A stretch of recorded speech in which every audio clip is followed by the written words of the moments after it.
35,000 billion chemical reaction সংঘটিত হয়। এই যে আমি কথা বলছি, আপনি বসে আছেন, আপনার হার্ট, কিডনি, লিভার, ব্রেন সব কিন্তু কাজ করছে, খেয়াল রাখতে হবে। আমরা জানি এই যে কাজ করছে, এই কাজ কি এমনি হচ্ছে না, এর পেছনে একটা কেমিক্যাল ফাংশন রয়েছে, একটা কেমিক্যাল ফাংশন রয়েছে। এই যে আমি হাতের আঙুলটা লাগাচ্ছি, এর পেছনে লটস অফ কেমিক্যাল ফাংশন রয়েছে। তাহলে বুঝতে হবে আপনার আমার এই দেহটি পরিচালিত হয় কেমিক্যাল রিঅ্যাকশনের মাধ্যমে।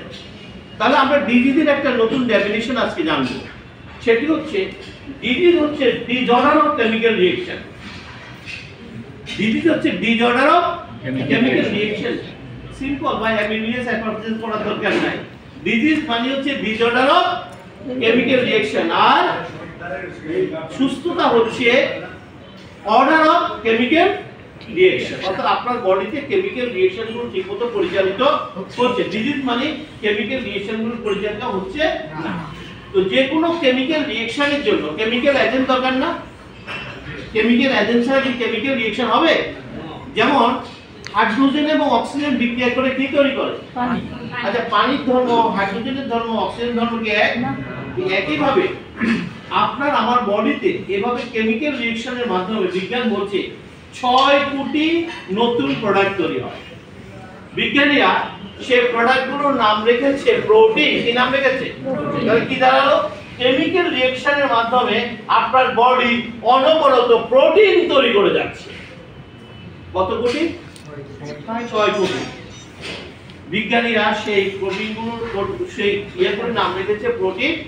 ওই ইনসুলিন ওই 6 কোটি প্রোটিনের একটি প্রোটিন। ওই থাইরক্সিন 6 কোটি প্রোটিনের একটি প্রোটিন। আচ্ছা বলুন তো দেখি, একটা প্রোটিন তৈরি হয় ইনসুলিন, কি রোগ হয়েছে? কথাটা কি বুঝতে পেরেছেন আমি কি বলতে চাইছি? 6 কোটি প্রোটিনের একটা প্রোটিন তৈরি হয়নি, বডিতে কি তৈরি হয়ে গেছে? তাহলে কি আপনার বডিতে আপনার সাথে কি কোনো শত্রুতা আছে যে সে শুধুমাত্র ইনসুলিন তৈরি করার রিঅ্যাকশনটা বন্ধ করে রেখেছে? অবশ্যই না। এর পেছনে কারণ হচ্ছে এই যে সে প্রোটিনগুলো তৈরি করবে, প্রোটিন তৈরি করার জন্য তাতে কাঁচামাল, এই কাঁচামালগুলোর উৎস হচ্ছে নেচার। জোরে একটা হাততালি চাই, নেচার। এগুলির উৎস অন্য কোনো জায়গা থেকে আসবে না। আজকে আমার বডিতে সেই উৎসগুলো মারাত্মকভাবে ব্যাহত হচ্ছে, যার কারণে কেমিক্যাল রিঅ্যাকশন গুলো ঠিক মতো সংগঠিত হচ্ছে না, এবং তার বিনিময়ে আপনি মারাত্মক রোগে আক্রান্ত হয়ে যাচ্ছেন। কথা কি বুঝা গেছে কি বলছি? কথা কি বুঝা গেছে কি বলছি?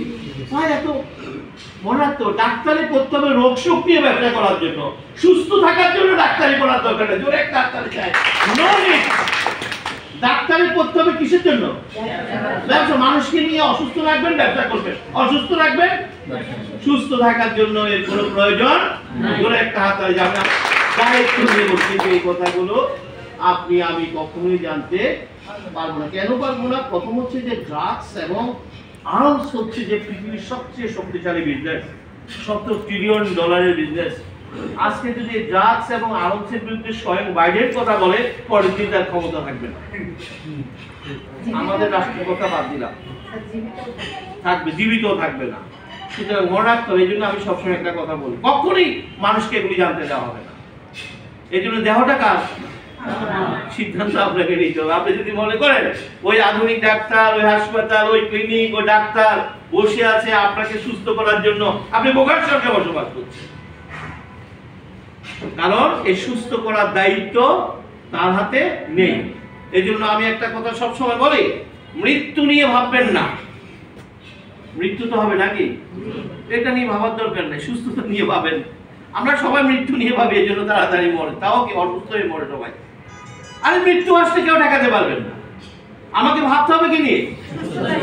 সুস্থতার দায়িত্ব নিজের হাতে। কোষ কার? আমার। তো এটার দায়িত্ব কার? আমার।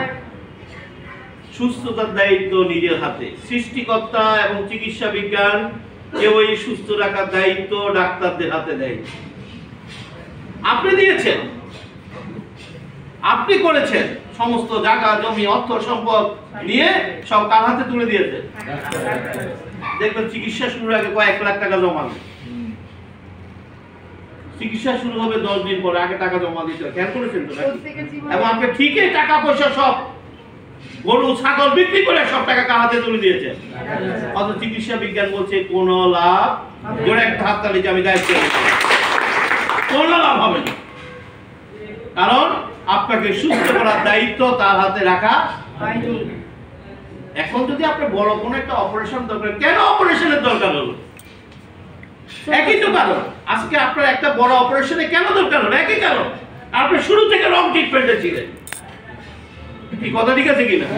আপনার এখন একটা জটিল অপারেশন, কেন জটিল অপারেশন? আপনি শুরু থেকে কার যত্ন নেননি, আপনার কোষের যত্ন নেননি, যার কারণে আপনার কোষগুলো ড্যামেজ হয়ে গেছে, জটিল জটিল আকার ধারণ করেছে। তাহলে আমরা পেয়ে গেছি কি করানো যাবে না, আল্ট্রাসাউন্ড বিজ্ঞান বলছে কথায় কথায় এমআরআই করানো যাবে না, বিজ্ঞান বলছে কথায় কথায় সিটি স্ক্যান করানো যাবে না। কিন্তু এগুলি কি এসব নিয়ম আমরা মানি? দুইটা রকম আছে। একটা হচ্ছে যে ডাক্তার যদি এগুলো না দেয়, রোগী বলে ডাক্তার তো জানে না কেন রোগী রোগ পাইতেছে, মানে সে যদি টেস্ট না দেয় রোগী বেজার হয়ে যায়, ডাক্তার বুঝে না রোগ কেমনে বাড়তে হবে। এই জন্য ডাক্তারও লেখে মনের শান্তির জন্য, না লেখলে তো সে আমার কাছে আসবে না। আসলে এগুলির কোনোটাই প্রয়োজন, আর সমস্যাটা কোথায়? তো সেলের সমস্যা যদি আমি খুঁজে বেরও করি, সিটি স্ক্যান করে এমআরআই করে যদি আমি খুঁজে বেরও করি, কোষের চিকিৎসার দায়িত্ব কি ডাক্তার হাতে আছে? বের করার দরকার কি? জোরে একটা হাততালি দেন। বের করার দরকার কি? আপনি বের করার পরে তো সমাধান দিতে পারবেন না। কি কথা বলেন না কেন? উনি এত কিছু টেস্ট করে একটা বের করলেন, এর সমাধান কি তার কাছে আছে? উনি যেটা করবেন ওই যে সিগন্যাল বন্ধ করে ঘুমাই যায়, দেখা যায় টেস্ট করার পরও বলবেন ঘুমাই থাকেন, টেস্ট করার আগে বলবেন ঘুমাই থাকেন। ড্রাগ দিয়ে কি করবে? সিগন্যাল বন্ধ করে পাঠিয়ে দিবে। কারণ এর বাইরে ওনার কাছে আর কোনো সিস্টেম নেই। আমার কথা কি বোঝা যাচ্ছে কি বলছি? যদি আমার কথাগুলি বুঝতে পারেন, আমি দায়িত্ব নিয়েছি যে কদিন বাঁচবেন, আমার কাছে মৃত্যু নিয়ে ভাববেন না, যে কদিন বাঁচবেন আপনি সুস্থ দেহে বাঁচতে পারবেন, বেনিফিট এর বাইরে কোনো কিছু নেই। সুস্থ থাকার সূত্র এটি। তাহলে সেকেন্ড কজ, এই যে জায়গাটা তৈরি হলো, এটি যে ধীরে ধীরে মাতৃজরায়ুতে বিল্ড আপ হবে এবং 9 মাস মাতৃজরায়ুতে থাকবে, কার খাবার খেয়ে? আজকে আমার মারা প্রকৃতির খাবার খায় না, ক্যালসিয়াম ট্যাবলেট খায়, আয়রন ট্যাবলেট খায়, ডাক্তার দেওয়া এক গুচ্ছ ড্রাগ খায়, অথচ এই শিশু বৃদ্ধি প্রাপ্ত হবে মায়ের খাবার থেকে। মায়ের তো খাবার খায় না, ফলে এই শিশু ঠিক মতো বৃদ্ধি প্রাপ্ত হয় না, সে একটা দুর্বল শিশুর জন্ম দেয়। কথা ঠিক আছে কিনা? ডাক্তারি ডাকে কখনো সবল শিশুর জন্ম হবে না, বরং বিকলাঙ্গ শিশুর জন্ম হবে। সুস্থ সবল শিশুর জন্ম দিতে হলে মাকে প্রকৃতির খাবার খেতে হবে, জোরে একটা হাতে খেতে হবে, তাই না? তারপরে আসেন এই শিশু একটা দুর্বল শিশু হিসাবে পৃথিবীতে আসে। 9 মাস মায়ের জরায়ুতে সে ঠিক মতো বৃদ্ধিপ্রাপ্ত হতে পারেনি। এবার 9 মাস হলো, এবার সে কোথায় আসবে?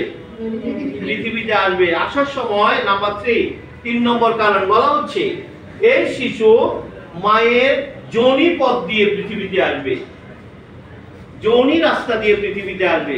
চিকিৎসা বিজ্ঞান বলছে সিজার করানো যাবে না। আমি দায়িত্ব নিয়ে বলছি, চিকিৎসা বিজ্ঞান কিন্তু এই পারমিশন, এক্সেপশন 1-2% যেটা ভিন্ন আলোচনা, কিন্তু এভারেজ এগুলি পারমিশন দেয় যায়। তাহলে চিকিৎসা বিজ্ঞান বলছে কি করা যাবে না। আর এখন কি আমরা সেই নিয়ম মানি? 2015 সালে প্রথম আলো একটা প্রতিবেদন ছাপিয়েছিল, তারা একটা জরিপ চালিয়েছে। 15 লক্ষ শিশু সিজারিয়ান কেসে জন্মগ্রহণ করেছে সে বছর, তার মধ্যে 10 লক্ষ শিশুর সিজার প্রয়োজন ছিল না। কে করিয়ে ফেলেছে? ডাক্তাররা। 4000 কোটি টাকার বিজনেস সেখানে হয়েছে। এই জন্য আমরা তো এগুলি জানি, আমরা এগুলি নিয়ে কাজ করি। গ্রামে গঞ্জে কি যে হচ্ছে জানেন?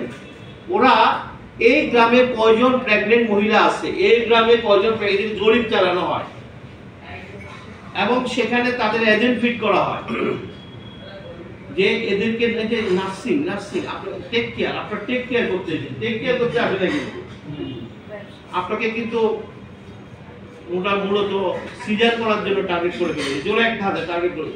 আমরা টেক কেয়ার করতে আমি কি কথাটা বুঝাতে পেরেছি?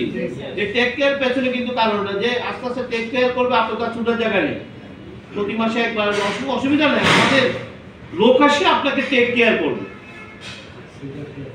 কিন্তু এর পেছনে থাকে বিশাল সিজারিয়ান বিজনেস। ভালো কথা, চিকিৎসা বিজ্ঞানকে এটা সমর্থন করে না। কেন করে না জেনে নেন।